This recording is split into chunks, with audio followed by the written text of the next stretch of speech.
Welcome again to the New Times. Today we are here again for another inspiration moment. But as we had people complain that we always bring people from the entertainment sector or other industries, yet we kind of tend to forget about the white collar jobs that were traditionally very respected. Now today we have a doctor to talk about the inspiration in this area as well, because we still need doctors, right? No Sure. matter how much we need artists and other creative people. Today we are with Dr. David, but I'll give him time to introduce himself to the audience. Thank you very much, and I would like to first say hello to everyone. I'm Dr. David Hachizimana. I'm a neurosurgeon. So my area of specialty is to treat diseases that affect the brain, spine, spinal cord, and nerves that originate from those structures that we call peripheral nerves. And I'm based at King Faisal Hospital, and also I'm a teacher at University of Rwanda. I'm a senior lecturer at University of Rwanda in the Department of Surgery and Department of Human Anatomy. Interesting CV, very interesting, and feel very welcome to our platform today. And Thank you. Yeah, so doctor, you mentioned something about what you do, and one would wonder, have you always wanted to be a doctor? Yeah, I've been willing to be a doctor since I was in primary school. Once I learned that my father wanted to be a doctor, but for reasons related to our bad history in our country, he didn't manage to become a doctor. From then, after genocide, I decided that I will try as much as possible to accomplish what he did not manage to accomplish. Then I was lucky to find out that to live in this era where we have opportunities to become what we want to become, where during this period we have a lot of opportunities. So it's a little bit easier, or much easier, I would say, to get to our dreams compared to the past. That's very true, doctor, and it's worth noting that you're one of the few neurosurgeons that we have in the country. There are 5 in total, right? So it's just one thing to accomplish a dream, but also to excel at it, it's another one. But then most of the time we would find that our parents, speaking of, you were saying it's very easy to achieve dreams nowadays, but also sometimes we found instances where kids were forced to leave a legacy or a dream that their parents had before them, but were not able to accomplish yet. Then it's not what they really wish for, which is why we saw a lot of movement in the area where people wanted to do something different from the traditional white collar jobs, examples doctors, teachers, and bankers. So we saw a lot of people wanting to join artistry, the creative industry, the fashion industry, because they just wanted to leave something for themselves. What would you tell to those kids who actually want what you wanted as well, and it's not necessarily a dream embedded in them by their parents, but their own passion? For those who are willing to accomplish anything, so the most important thing to do is to keep dreaming and keep determined to accomplish what one is wishing to get to. So there are a lot of fields nowadays, and as I just mentioned, we do have opportunities to accomplish most of the things we want to accomplish. But once someone wants to get to somewhere, or to a certain level of professionalism, I would tell them, keep that dream alive, work as much as possible, and grab every and each opportunity you get on your way, on your path, while trying to get there. So, and these days we have a lot of things that are really distracting. During my time at the school, we didn't have that. But as we develop more and more, we get a lot of things distracting us. I would like to tell young people that they should, as much as possible, keep focused. And I know when I look at young people these days, they seem to be smarter than we were in the past, because they have a lot of information. They have probably better education that we had. So they have all the potential to get wherever they want to get, and they have these opportunities that our government has set. So I would say I'm expecting in the near future to see more people getting or accomplishing their dreams in much higher percentage than it was during my time at the school or even before. Yeah, that's very true. Now, let's talk a bit about how there is also a lack of career guidance nowadays, because of course, as you say, there are many options and we have more facility to achieve these that we are passionate about. But then how do you know really what you have to go for? Okay. Someone first of all has to have that will, and that will has to be powerful. The other thing is to get guidance from the seniors, and in some areas like medical school, in medicine, I would say there is that opportunity that some of the institutions give to people to come and do observership, as we call that, to see what's happening in the hospital. So if someone wants, I'm going to talk about medical field, if someone wants to become a doctor, for example, and that person feels that that dream is alive, is powerful, I would encourage those young people to come to the hospital and apply for a short period of observership. Come, stay with us, see what we do, and after that, one may make his or her own conclusion whether he or she still wants to become a doctor or not. So as I said, there are a lot of things distracting, there are a lot of informations that are not necessarily true about each and every profession. So to have a little bit of experience with that, or contact with people doing that profession, I would recommend that. And I think a lot of institutions do have these kind of programs. Like here at our hospital, we do have that. So we do sometimes receive people come and stay with us for short periods of time, and we show them, we explain to them what we are doing, and most of the time they make the right decisions. Yeah. Yeah, you mentioned something about being distracted or being discouraged about when you're passionate about something. Well, the medical sector or the health sector has been on the spotlight recently because of how people started talking about how hard it is to be a med student, about how people who work in this sector, they work over hours than others, and how they seem not to be appreciated enough for it.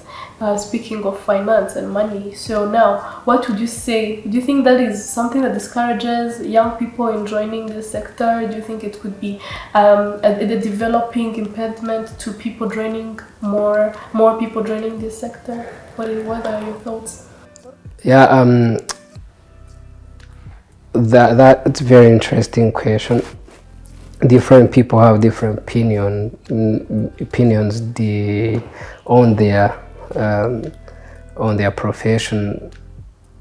depending on the circumstances, the different circumstances. But what has been discussed in the during few weeks past was about time that people spend at work and things like that. So it's true that people in the medical field, they do spend a lot of time at work, and it's really demanding. It's a really demanding job. But if you have looked at most of the most of the statements that were made, all of those people were still emphasizing they do love what they do, no matter how much time they spend at the hospital, no matter how poorly they are paid, but all of them were still saying that we do love our job. No one among all those people who spoke in the media or some or everywhere, no one said that they don't feel like they love their job. That, to me, my conclusion from that discussion was that these people, they are very resilient people, and during the training you can see that students who are coming to medical school or other health-related field, they do show that resiliency, no matter the circumstances. And these youngsters who are willing to become doctors or nurses, or I know they know what it takes, because they do come to the hospital and see what is being done, even if it's not, they don't have the details, but they do, most of them, they do still have that passion. And the discussion, to me, was not meant to discourage them, but was like just to highlight what is happening, that some of our work-related issues have to be resolved, and I'm sure people are thinking about how to resolve that. And it was, to me, was not. I didn't find that it was discouraging. I read between lines, and I conclude that those people are very, very resilient. So it's not for the weak ones, yeah? It's not for the weak ones, and if you are weak, you joining the program, we do train you to become as tough as you want. Okay. So now, speaking personally, what do you think held you through the process from when you started med school up to now? You probably also meant some discouragement. What drove you? My passion first. Secondly, I was lucky. Because how lucky? Very, very lucky, because first of all, to enter into the program, medical school program, yes, I was fulfilling the requirements, but that program to be existing in the first place. It was like 10 years after genocide. So a country coming out immediately after genocide, 10 years having medical school full functioning, with a lot of with the main professors coming from outside to teach us. We used to have professors from Belgium and other countries to teach us, because at that time we didn't have enough medical doctors who were professors, who were teachers at that time. So the government had put in place the programs to bring those teachers from outside to teach us. So I was lucky to be living in that period of time where that medical school was functioning. Second, after that, how much I was lucky, when I was doing medical school, postgraduate program started in the country. And when I finished my medical school, I joined postgraduate program, and during my second year, I was lucky to get also to find that a neurosurgery training program got approved by the cabinet. So I was lucky all the time throughout my educational process. So third thing is determination. So you need to be to have this kind of determination to get where I want to get, and you have to work hard.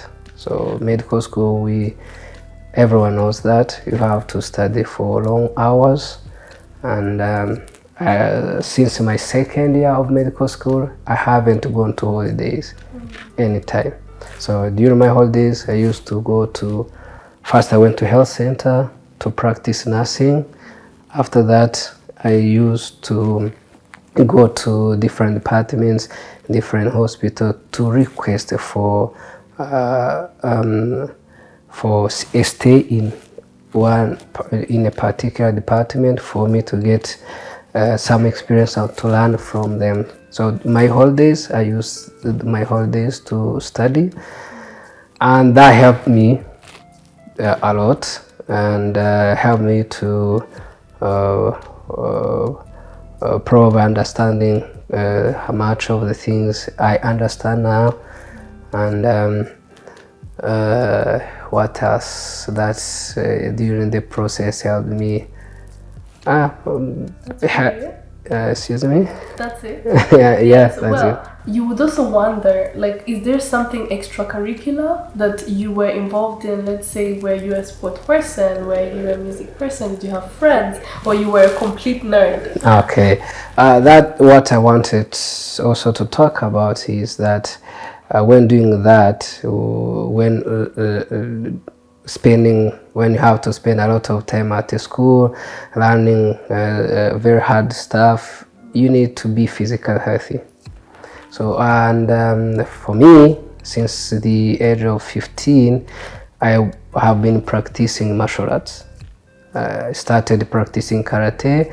After some time, I changed to Taekwondo. So, and when I joined the University of Rwanda, I was the one to establish a Taekwondo club over there. Practicing Taekwondo has been a very important tool for me because it helped me to stay physically strong, mentally focused, and also other values that we get from Taekwondo helped me a lot to practice my medicine, and later on it helped me to accomplish my residency program. I would say easily, but it was not such easy, but it helped me a lot and still helping me these days to keep myself healthy, strong, mentally focused, and determined. You mentioned something about being physically well and mentally well, and it brings me to the concern that has been around for a period of time now, of how young people have been facing a lot of mental issues. And let's say medical students are not exempted. What do you think could be some tools that young people can be equipped with as they juggle between learning different things and pursuing their passions and undertaking different jobs as we are growing up? What do you think could be these tips? Okay, tips, there are many. Everyone can choose what he or she thinks fits for her or him. I would say being involved in sport activity is very important, at least from my experience, from my knowledge. The other thing, being involved in other activities like music, like any type of arts, having a good relationship with friends, because most of the time when we are facing difficulties, we run to our friends to get some encouragement, some piece of advice, I would say. Again, avoiding as much as possible drinking alcohol and abusing drugs. Those are very, very important. If you are studying medicine, most of the time you don't have time to do some of the things that are going to probably affect you, affect your health. Include here I want to mention drug abuse, alcohol abuse, things like that. Most of the time they don't have that time. If they do have that time, medical school is probably finished for them. But young people, if they can avoid those things and find something else to be involved in, which is not just reading books, will help them. And I know most of them are doing that. I see medical students these days. To me, they look much smarter than at least I was. Well, that leaves to prove, guys.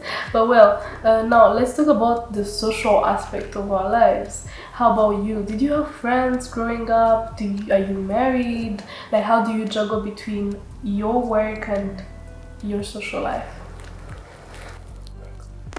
At the time being, practicing neurosurgery in Rwanda at least is very challenging in terms of being involved in social activities, because we have to stay at the hospital almost 24 hours a day, 7 days a week. But during medical school, I was practicing Taekwondo. I was I participated in competitions, national level, international level. So I had a lot of friends, Taekwondo friends. I had friends at school as well. But when I got into my residence program, most of my friends, I couldn't have time to spend with them.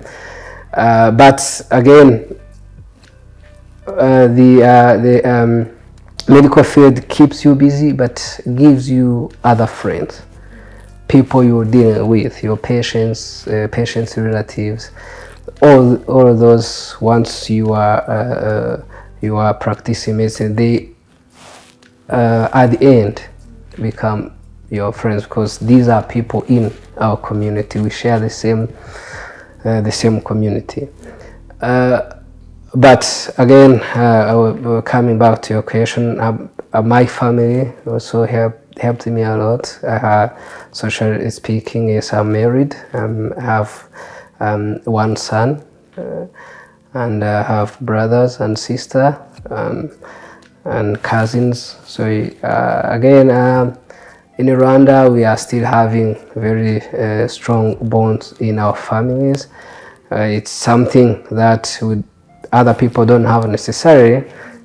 When I talk to my friends outside my country, especially in Europe and North America, they don't have this kind of family support or family support as we do have, which probably helps us in terms of dealing with our work environment.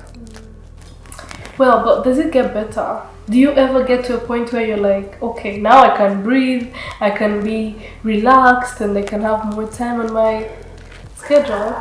First of all, I don't consider my work as a burden. I enjoy my work a lot, and when I'm at the hospital, I feel relaxed, especially when I'm in the operating room. Is my most preferable environment. So I don't miss what is happening outside the hospital. I don't miss what is happening outside the operating room, because the hospital itself, even if I see people suffering, I see people who are sick, but that reward of seeing people who are coming in the hospital in a wheelchair and goes out of the hospital walking by him or herself gives me a big kind of reward, and I feel very happy. So to me, the hospital, the operating room helps me to feel relaxed, to feel happy, because I see the results of what I do. And I meet all sorts of people, not only sick people, but those who are accompanying them. And I would say I do never complain about staying at the hospital, because I feel like what I'm doing is the one that is giving me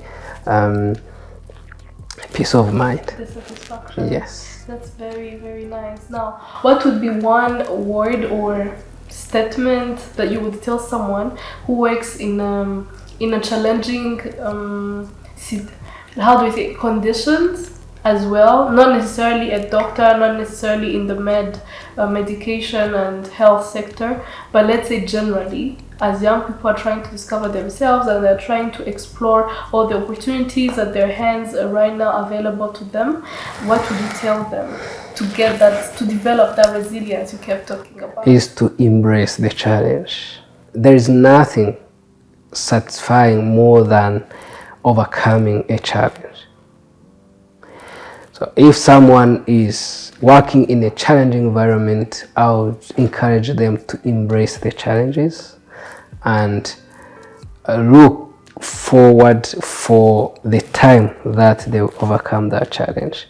So they will feel very, very satisfied, and they will wish that the challenge should come back for them to overcome it again.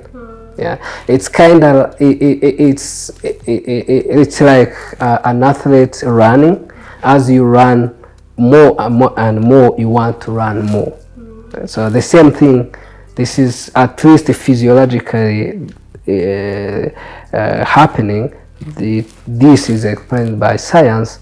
As you have a challenging environment, a challenging task to overcome, once you overcome that challenge, your body will produce hormones that will give you that kind of satisfaction. I don't want to use the word I wanted to use. It feels like a high kind of feeling. Yeah.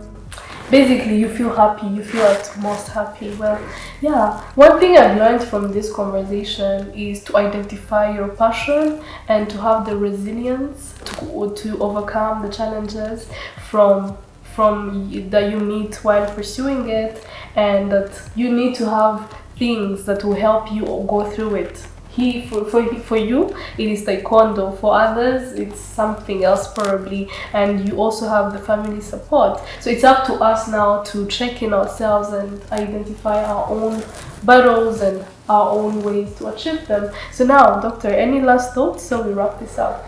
The last thing I would like to say, all of those things, profession, recreational activities, I would recommend people also to include some religious practice. It helps a lot. Okay. It helps a lot. Whatever things you believe in, at a certain stage you think like there's something else beyond what I see physically. Practicing any type, I wouldn't say appropriate type of religion, is also helpful in terms of giving you more energy to pursue what we want to pursue, because you get that belief that it's not easy to get if you're not practicing a religion. Yeah.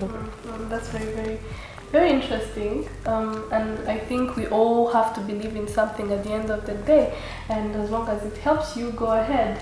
So thank you very much for staying tuned to our conversation, and I hope it was one from which you got very many insights, and I hope it it is very helpful for you. Now you can read more information about Dr. David on the New Times whose website, and continue following on our YouTube channel for more interesting and engaging interviews. Thank you very much. Thank you very Dr. much.